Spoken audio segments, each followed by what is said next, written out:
I've always liked people who are dark and mysterious. Me.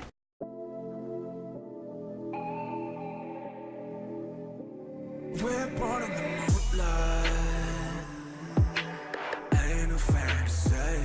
Can't breathe in the sunlight. Hello, Aromas. This is Aromie here, and welcome back to Red Embrace Hollywood. We are here on the beach with the guy that seems to remember us. So, you remember me? Yeah, of course. It's only been a few days. Why wouldn't I remember you? He seems so cute and nice. He seemed puzzled, his head tilting to the side like a curious dog. This didn't make any sense. Hadn't Charisse said that humans forgot everything leading up to the bite? Which she did say, which she lied, I guess. Or, I'm just not that vampire. But this human scent wasn't like any other I'd smell. It was oddly sweet, different from the salty sea air or the stench of unwashed mortals nearby. Was he special somehow?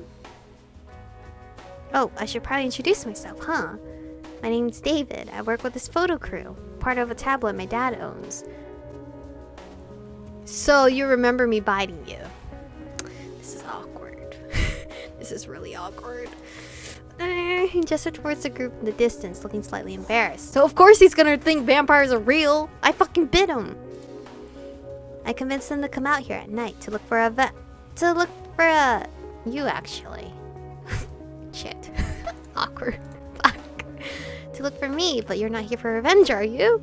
I'm used to starstruck cuties chasing after me, but it never gets old. That was a horrible idea. You're in a lot of danger. Get the hell out of here before something bad happens. That's a horrible idea. Danger from what? Unless you mean... Oh, don't worry about that. I've always liked people who are dark and mysterious. Me. This is me. He averted his eyes bashfully, as if hoping that would hide the pink tint on his cheeks. You're adorable. The other night, I'm so sorry. I don't know why you're remembering it. I woke up in the dark and it was so warm. I thought I was dead. I didn't know what had happened to me. But then it all flooded back. You were so good to me, the way you took me somewhere safe and covered me up. Oh, wait. You don't remember me biting you. Or do you? I do know. His voice trembled with awe and adoration. I don't really understand what you are or what you did to me, but after that night I can't stop thinking about you, how amazing it all was. There was a certain dazed dreaminess in his voice and eyes. He looked at me like I was his hero, a rock star or a movie star, someone larger than life.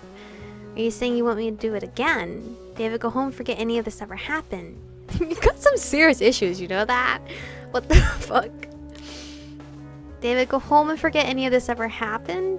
Are you saying you want me to do it again? Technically my girl's hungry, but I don't think that's gonna be very helpful in this situation. No, I don't want to forget it. You don't understand how much you mean to me. Maybe it was love at first sight, or maybe it's something more. I don't care. None of that matters. All I know is that I need to be with you. I need you to take what you want from me again, or else what? I don't know. I might go crazy. So what? You want that high again? But you're gonna lose more blood. He was so full of passion, almost too innocent to be real, like a snowflake before it lands on the dirt. I could barely believe it, but he really did seem completely in love with me. Or if not with me, then with the sensations I'd given him. Alright, I'll take you in. If you want to be mine, I can make you mine. I can't, David. I'm sorry. It's too dangerous for you. Bruh, I am not using this man. No, my heart is loyal for Heath. Please. No, I mean, please don't send me away. Don't send... What? Panic flickered in his eyes. I can take care of myself, and I promise I'll make everything worth it. What do you mean? Please? You're adorable, but no. Well, if you're completely sure, then alright. No, you should go home and pretend this never happened. No, I'm gonna stay adamant and say no. David, please. If you love me, do as I say. He looked utterly devastated, like I'd shatter his life's dream into a million pieces. His eyes darted up to meet mine one last time, searching for some trace of hesitance or second guessing, but finally he gave a defeated exhale. As he turned around, I saw one of his hands curl lightly into a fist, but he didn't say anything. He didn't even look back at me. He's gonna kill me. Instead, he plodded off towards his hollering group in the distance, head tilting back to face the moon. I watched as he rejoined the others, murmuring something to them that caused an outbreak of groans and whines. But eventually, the group began to head back the way they came, leaving the Mavar hideout safely behind. Even if David knew what I was, no one would believe him, so I wasn't worried. Still, his fanatic adoration was a little haunting, and I had to wonder if my words had even made any impact on him. I don't know. I didn't give in. I for sure did not give in. I told him no and stayed saying no. Sorry. My heart is for Heath. Okay? I returned to the hotel, a little surprised at how easy the whole affair had been. No, it's gonna come back and bite my ass, I'm sure. No one had been hurt, although David's heart was probably smashed into pieces. At least it was in a poetic sense and not literally. Unlike the other night, Charisse was already sitting in the hotel meeting room. Hi. She was on the phone with someone, though, and she held up a finger to keep me quiet. Yes, I'll arrange it. No, it won't be here at the Hollywood Heights, sorry. What? No human baggage, thank you. I'm sure he can look after himself for a few days. Yes. No, I really don't. Very well, goodbye. She forcefully clamped down the receiver, letting out a disgruntled sigh. The idiot can't even deal with its own COVID, as if my hands aren't full enough right now either. Everyone always needs something without fail. I mean, Charisse, you always need something from me, so... Rising to her feet, Charisse strode over towards me, clearing her throat deliberately. Well, since you're back, Michiko, I'll assume you took care of the problem. It was simple. You won't have to worry about them again, I think. I did, thanks to some weirdo fawning over me. No, I just wanted to ask for some more allowance money, Mom. I kind of love that answer. Let's be sassy towards Charisse, flirty to strangers, and very loving to Heath. As I said, I will assume you took care of the problem until my agents report otherwise. It may seem like a trivial task, but in the encroaching digital age, hiding our presence from mortals is growing increasingly difficult. Someone is always watching. Hi. Now, your next job involves further diplomacy, and fortunately for you, no sewers. Oh, thank God. As always, she coasted onto my next duties in her perpetually impatient tone. Well, I'm not mad for choosing the, where's my allowance, Mom? You're already at the abattoir with Heath yesterday, but I'm sending you back there on a different task. That's fine with me. It has a great aesthetic going on. Good, maybe I'll get a chance to find the guy who turned me. Going back there sounds horrible. Alright, what do I have to do? What do I choose? There's no option for Heath to come back to me. I do want to see who turned me, though. I don't think he'd be foolish enough to linger there. But if you do ever find him, please bring him back in one piece so I might gain a better understanding of his inner thoughts. Alright, but to return to what I was saying, the abattoir sees many rich and powerful clientele, both human and vampire, each looking to fulfill their own depraved desires. I'm sure you know how clubs are, with lowered and desires heightened, information is always bound to flow freely. Because the abattoir is net neutral ground, just like Heath's bar, all manner of vampires are frequent visitors. Thus, it is very important we learn about anything they might slip up, or let slip. Doesn't that defeat the whole point of a neutral ground? Don't tell me you're sending me on a spy mission. Nod silently. I think at this point I would just be like, okay. Yep. All I need you to do is convince one of the club's managers, Aloysia, what the fuck? To deliver regular reports to us. I heard she was the partner, the blood pet of a Mavar, so she's already aware of our political situation. I'm sure she and I can come to an agreement. If she's a human, couldn't we just use our powers to win her over? What if she's already delivering reports to the Mavar? Which could be an option. Then remind her that the Scari are better patrons, and we will remember who aided us, and who stood against her when the war is over. However, keep in mind that Aloysia, I don't know how to pronounce that, is a very willful woman. She's highly capable for a mortal and very knowledgeable of her unique abilities. I doubt simple force would be effective, and the last thing we want is for her to end up working against us. Though as an Ascari, I'm certain you would avoid needless altercations regardless. Okay. So seducing her will not work. Got it. With a deep inhale, Charisse drew herself up slightly, glancing towards the wall clock. It was a not-so-subtle hint that our meeting was about to end. I'd like you to deliver your report within the next few days, Michiko. Until then, do stay out of unnecessary trouble. Alright. Leaving me with those pointed words, she made a swift exit. Even though my task that night was over, there was still plenty of time until sunrise. Marcus' earlier advice resurfaced in my mind. Maybe now was a good time to start scoping out the other vampires in LA. Oh. Shit. Okay. Okay. Go explore? Or stay at the go explore, obviously. But where do we explore?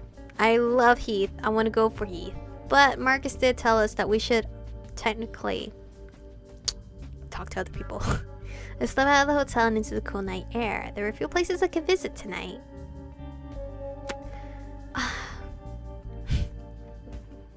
I want to see Heath. But again, Marcus told me to see other people. But Heath. I'll visit Blood and Roses. I don't know if this is gonna affect my relationship with Heath by not going to see him. It seemed like a good time to to pay Marcus a visit. He did say I could stop by whenever I wanted to, after all. The only problem was I didn't know the way to his shop, so I ended up asking my driver for directions, which was only slightly mortifying. Hi, this sex shop, please. God. Alright, Marcus, I came to visit you. Oh, Jesus. I don't know if I had to cover this whole thing. God damn it, Marcus. The shop I stepped into was the unholy union of a goth teenager's bedroom and Dracula's sex dungeon. I think these are okay to show on YouTube, right? I don't know. I don't know, actually.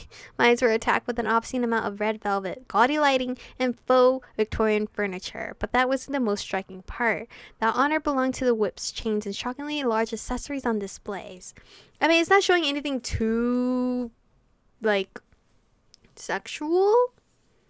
So I think it's okay. I won't blur it. If I get demonetized, I will know why. As for the floors, they were cluttered with shelves chock full of books, VCR tapes, and magazines. I couldn't even begin to count how many. It was like a pervert's library of Alexandria.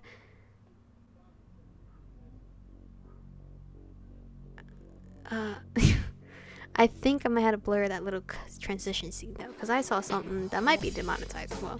Wandering into the shop's desk, I found my way over to the counter. Hi, Marcus. Oh, his eyes are glowing. Marcus was casually leaning against it with one elbow, flipping through a magazine. There was no way he hadn't noticed me, but he still didn't look up. Watch him silently? Let's just do that. Let's just stare at him. He kept staring at the pages, although his eyes weren't moving. No, we're gonna stay silent. We'll play the silent game. Seconds passed in silence. No, stay silent. Shit, I guess we have to say hi. Marcus, hello?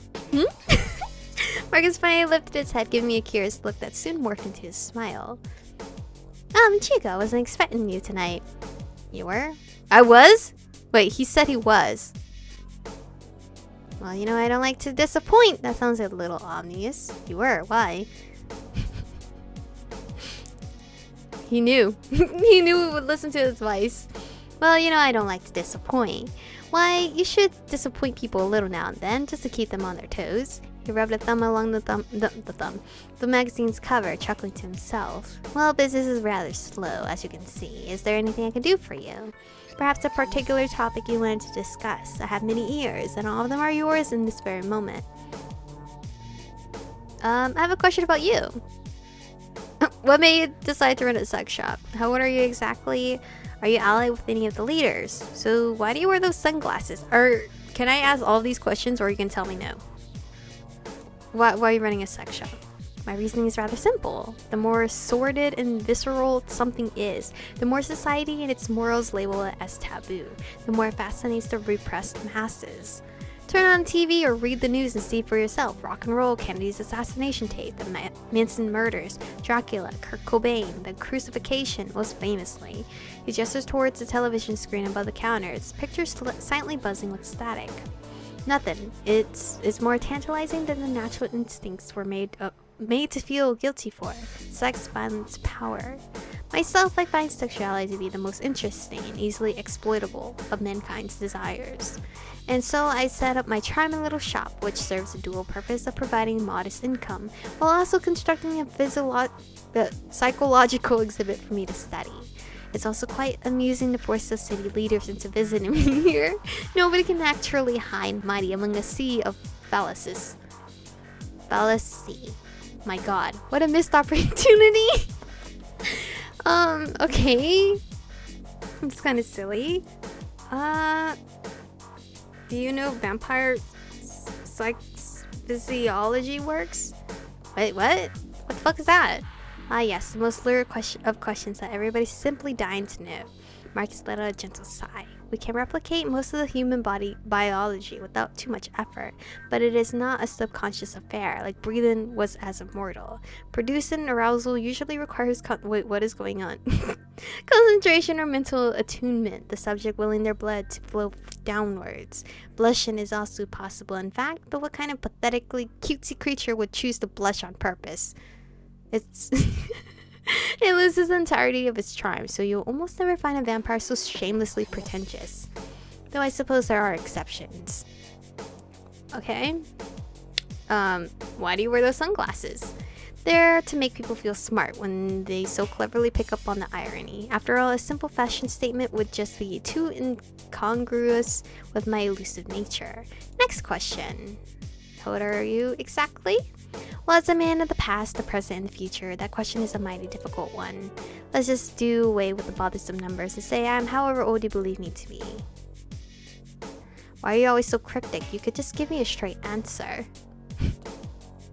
Because it is important to spread confusion, not eliminate it. Confusion, after all, is the only thing that makes people think. He gave a short, satisfied nod. Oh, there's another question. Ooh, what do your Golgotha visions look like? Ooh, he was not happy. My visions, dearest Michiko, are of potential, of what may be there, of what exists in other realities, but is not yet discovered in our own. Okay, you just confused me. Okay, your job's complete. After all, we merely skimmed the topmost layer of existence, though on occasion a mind can look past it. He stared off into space for a long pause, collecting his thoughts before continuing. In the grand scheme of time, we've only just discovered subatomic and distant skies, and only because these things allowed themselves to be discovered by our eyes. How many other things are invisible to all our senses, to the paltry workings of science?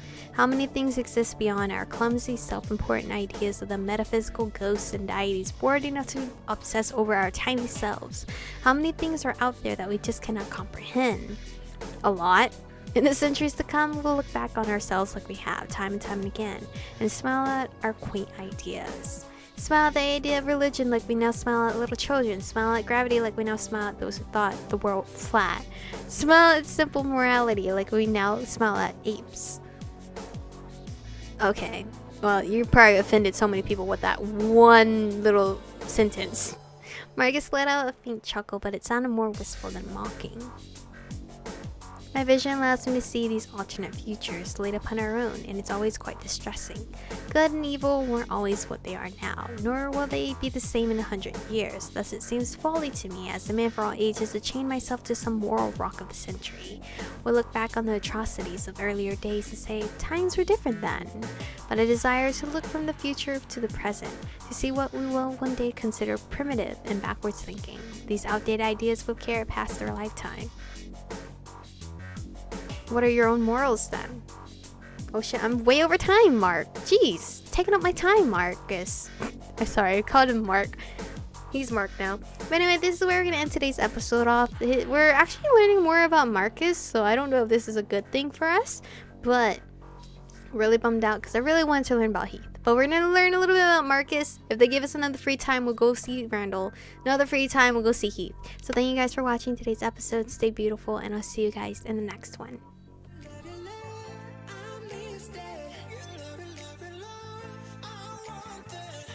touch it, touch it, touch it.